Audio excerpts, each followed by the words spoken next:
जरा सोचिए, किसी के पास एक बहुत ही कमाल का आइडिया है, लेकिन उसे कोडिंग का सी भी नहीं आता। अब वो एक एआई कोडिंग एजेंट के पास जाता है और बस इतना कहता है, इसे बना दो, और फिर जादू सा होने लगता है। कुछ ही सेकंड्स में न जाने कितनी फाइल्स बदल जाती हैं, कोड अपने आप लिखा जाने लगता है। बिना किसी टेक्निकल नॉलेज के एक पूरा का पूरा सॉफ्टवेयर तैयार हो रहा है। देखने में तो ये किसी चमत्कार से कम नहीं लगता, है ना? लेकिन इस चकाचौंध के पीछे एक बहुत ही गहरा सवाल छिपा है, जिसकी तह तक जाना आज हमारे लिए बहुत जरूरी है। और वो सवाल ये है कि अगर सारा का सारा काम एआई खुद कर सकता है, तो फिर इस पूरी कहानी में इंसान की भूमिका क्या बचती है? आज के इस खास विश्लेषण में, जो द कोडिंग पार्टनर्स किताब पर आधारित है, हम इसी गुत्थी को सुलझाएंगे। हम सिर्फ ये नहीं देखेंगे कि मशीन क्या क्या कर सकती है, बल्कि हम अपना ध्यान मशीन की ताकत से हटाकर इंसान की जिम्मेदारी पर लाएंगे। इसका एक बहुत ही सीधा और साफ सिद्धांत है। देखिए, एआई हमें काम करने की क्षमता यानी कैपेबिलिटी देता है, लेकिन उस काम का असली मकसद क्या है और सही गलत का फैसला कैसे लेना है, ये हमेशा एक इंसान ही तय करता है। ये बात हमारे आज के इस सफर की नींव है। हम किसी भारी भरकम टेक्निकल जार्गन में नहीं उलझेंगे, बल्कि एकदम फर्स्ट प्रिंसिपल्स से, बिल्कुल शुरुआत से समझेंगे कि एक जिम्मेदार पार्टनरशिप आखिर दिखती कैसी है। भाग 1, डिकोडिंग टेक्निकल जार्गन, कोड का मानवीय अर्थ। इसे समझने के लिए चलिए अपनी कहानी के दो किरदारों से मिलते हैं। एक है मीरा, जो बहुत ही क्रिएटिव हैं, लेकिन टेक्निकल बातों से थोड़ा घबराती हैं। और दूसरे हैं देव, जो एक अनुभवी गाइड है और मुश्किल चीजों को बहुत ही आसान भाषा में समझाते हैं। चलिए उनके वर्कशॉप में चलते हैं। वर्कशॉप में देव सबसे पहले एक बहुत ही आम शब्द से शुरुआत करते हैं, रेपोजिटरी। ये नाम सुनकर अक्सर थोड़ा डर लगता है, राइट? लेकिन देव इसे बहुत ही प्यारे, मानवीय तरीके से समझाते हैं। वो कहते हैं कि रेपोजिटरी कोई बोरिंग टेक्निकल सर्वर या फोल्डर नहीं है। ये दरअसल आपके प्रोजेक्ट का घर है।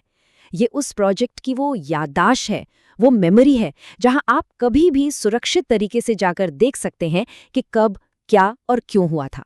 इसके बाद मीरा के सामने एक और शब्द आता है, डिफ। अब जरा सोचिए, जब एक एआई एजेंट काम कर रहा है, तो हमें कैसे पता चलेगा कि उसने पीछे क्या-क्या बदलाव किए हैं? यहीं पर डिफ काम आता है। डिफ असल में उन बदलावों का एक दिखने वाला रिकॉर्ड है। इसे आप एआई एजेंट के कदमों के निशान मान सकते हैं। इससे कोई भी क्रिएटर पूरी पारदर्शिता के साथ देख सकता है कि पुराने वर्जन और नए वर्जन में ठीक-ठीक क्या बदला है। टेस्टिंग को भी बहुत आसान बनाया जा सकता है। लोग अक्सर टेस्ट को एक बहुत ही मुश्किल इंजीनियरिंग टास्क मान लेते हैं, लेकिन अगर हम इसे बेसिक लेवल पर देखें, तो टेस्ट असल में वास्तविकता से यानी रियलिटी से पूछा गया एक ऐसा सवाल है जिसे बार बार दोहराया जा सके। ये बस ये पक्का करने का एक सीधा सा तरीका है कि हमने जो सिस्टम बनाया है, क्या वो वाकई वैसा ही बर्ताव कर रहा है जैसी हम उससे उम्मीद कर रहे हैं। और इन टेक्निकल शब्दों की डिकोडिंग में हमारा आखिरी शब्द है लॉग। लॉग्स को आप सिस्टम की एक डायरी समझ सकते हैं। ये सिस्टम के प्रयासों और घटनाओं का एक लिखित रिकॉर्ड होते हैं। सच कहूं तो जब सब कुछ बढ़िया चल रहा होता है, तब शायद हम इस डायरी को खोलकर भी ना देखें। लेकिन जब कुछ गड़बड़ होती है ना, तो सच्चाई का पता लगाने के लिए सिस्टम की यही डायरी सबसे ज्यादा काम आती है। भाग 2, सुरक्षित सीमाएं, डर बनाम डिजाइन। अब मीरा के मन में एक बहुत ही लाजमी सा सवाल आता है कि अगर हम किसी एआई को अपने पूरे प्रोजेक्ट का एक्सेस दे रहे हैं, तो क्या ये खतरे की बात नहीं है? देव उन्हें समझाते हैं कि हमें इन सीमाओं को, इन बाउंड्रीज को डर की नज़र से नहीं, बल्कि एक अच्छे डिजाइन की नज़र से देखना चाहिए। देव इस बात को एक बहुत ही शानदार उदाहरण देकर समझाते हैं। वो पूछते हैं, सिर्फ एक लैंप ठीक करने के लिए किसी इलेक्ट्रिशियन को पूरे घर की मास्टर की क्यों दी जाए? बिल्कुल सही बात है ना?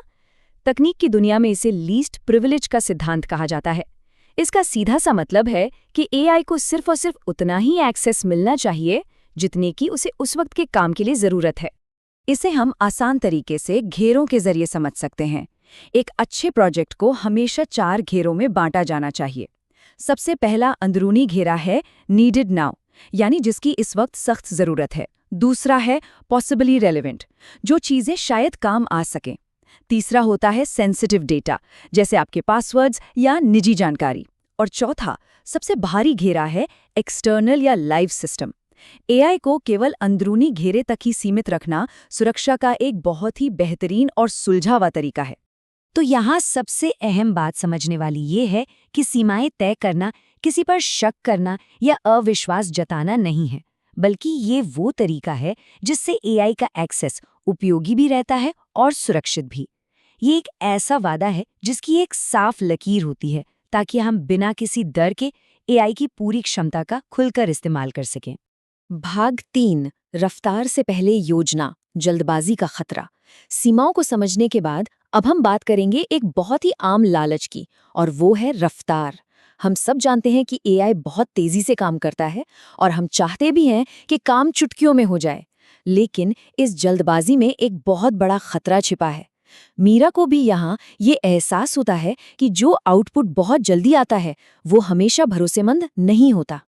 एक जिम्मेदार क्रिएटर को हमेशा एक तय रास्ते से गुजरना चाहिए। सीधे काम करवाने के बजाय सबसे पहले उस काम का मकसद तय करें, फिर एजेंट का रोल और कॉन्टेक्स्ट बताएं। इसके बाद उसे परमिशन दें और एक्शन की मंजूरी दें। जब वो काम पूरा कर ले तो उससे सबूत मांगे और अंत में उस सबूत का रिव्यू करके अपना फैसला लें। एक सुरक्षित सहयोग का, पार्टनरशिप का ये एक बहुत ही ऑर्गेनिक और स्टेप बाय स्टेप तरीका है। और योजना पहले क्यों बनानी चाहिए? इसका कारण बहुत ही गहरा है। देव कहते हैं, रफ्तार रास्ता छिपा देती है। अगर एआई कोई ऐसा कदम उठा ले जिसे पलटा ना जा सके और वो बहुत तेजी से हो जाए, तो ये पता लगाना लगभग नामुमकिन हो जाता है कि आखिर गलती हुई कहाँ। इसीलिए कोई भी एक्शन लेने से पहले एआई को एक पक्का प्लान बनाने के लिए कहना सबसे ज्यादा जरूरी है। अब हम दो अलग अलग स्थितियों के बारे में सोचते हैं। एक तरफ है एक अस्पष्ट निर्देश, जैसे हम कह देते हैं इसे बेहतर बना दो। कहने में ये बहुत आसान लगता है, लेकिन ये भयंकर कन्फ्यूजन पैदा करता है और सिस्टम में बिना जरूरत के बदलाव कर सकता है। दूसरी तरफ है एक स्ट्रक्चर्ड असाइनमेंट, जिसमें समस्या क्या है, हम कैसा बर्ताव चाहते हैं, हमारी सीमाएं क्या हैं, क्या नहीं करना है और सबूत क्या होगा, ये सब एकदम साफ होता है। ये चीजें अस्पष्टता को खत्म करती हैं और हमारे काम को बहुत सुरक्षित बनाती हैं। भाग 4, सबूत और मानवीय मंजूरी, वापसी का रास्ता। देखिए, जब हम एआई के साथ काम कर रहे हैं तो कुछ गलतियां होना तो तय है। कभी-कभी एआई कॉन्टेक्स्ट को गलत भी समझ लेता है। ऐसी स्थिति को संभालने के लिए हमें सबूत और वापसी के रास्ते यानी रिवर्सिबिलिटी की बहुत ज़रूरत होती है। हम इस प्रोसेस को एक टाइमलाइन के जरिए समझ सकते हैं और ये डर को कम करने का एक बहुत ही शानदार वर्कफ्लो है। पहले मिनट पर काम शुरू करने से पहले एक चेक पॉइंट बनाएं ताकि ज़रूरत पड़ने पर यहाँ वापस लौटा जा सके। 5वें मिनट पर एजेंट अपना सबूत पेश करे, फिर 10वें मिनट पर काम रोककर थोड़ी जांच की जाए।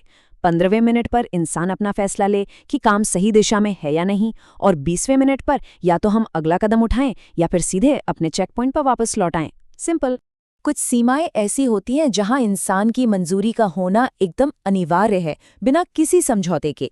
जैसे डेटा डिलीट करना हो, किसी पासवर्ड तक पहुंचना हो, लाइव डेटा में बदलाव करना हो, कोई बाहरी कम्युनिकेशन हो, पेमेंट की प्रोसेसिंग हो, या फिर कोई भी ऐसा बदलाव जिसे वापस पलटा न जा सके। इन सभी मामलों में एआई कभी भी अपने दम पर आखिरी कदम नहीं उठा सकता। तो आखिर ये पूरी पार्टनरशिप बंटी हुई कैसे है? ये बात आज की पूरी चर्चा की रीढ़ है। एजेंट क्या कर सकता है? वो ऑब्जर्व कर सकता है, इंटरप्रेट कर सकता है, प्लान कर सकता है, एक्शन ले सकता है और आखिर में चेक करके रिपोर्ट कर सकता है। लेकिन एक इंसान को क्या अपने पास रखना ही चाहिए? काम का मकसद, सही गलत का जजमेंट, अथॉरिटी और आखिरी फैसला। एआई हमारी क्षमता का पार्टनर है, लेकिन हमारे जजमेंट का रिप्लेसमेंट कभी नहीं बन सकता। भाग 5, सशक्त क्रिएटर, सिंटैक्स से ऊपर मकसद। अब हम अपने इस विश्लेषण के आखिरी और सबसे अहम हिस्से पर पहुंच गए हैं। ये वो पल है जहां मीरा को ये एहसास होता है कि एक क्रिएटर के तौर पर उसके पास कितनी बड़ी ताकत है। अब उसे कोड और सिंटैक्स की उलझनों से घबराने की कोई ज़रूरत नहीं है, क्योंकि मकसद हमेशा सिंटैक्स से ऊपर होता है। असली सशक्तिकरण क्या है? वो इस एक बात से साबित हो जाता है, मुझे कोड की हर एक लाइन जानने की ज़रूरत नहीं है, मुझे बस मकसद, सीमाएं, सबूत और फैसले को समझने की ज़रूरत है। ये इस बात को बिल्कुल साफ कर देता है कि किसी भी प्रोजेक्ट को लीड करने के लिए आपको कोड लिखना आना ज़रूरी नहीं है, बल्कि उस कोड के पीछे लिए गए फैसलों को समझना ज़रूरी है। आज की इस दिलचस्प चर्चा को हम एक बहुत ही गहरे और विचारणीय सवाल के साथ आखिरी मोड़ देते हैं। सवाल ये है कि क्या हम केवल रफ्तार और काम जल्दी खत्म करने के इस मायाजाल में अपना असली मकसद भूल जाएंगे, या फिर हम आगे बढ़कर उन मशीनों के सच्चे और जिम्मेदार पार्टनर बनेंगे जिनका निर्माण हम खुद कर रहे हैं। अगली बार जब भी कोई एआई टूल आपके लिए कोई काम कर रहा हो तो इस सवाल पर जरूर गौर कीजिएगा।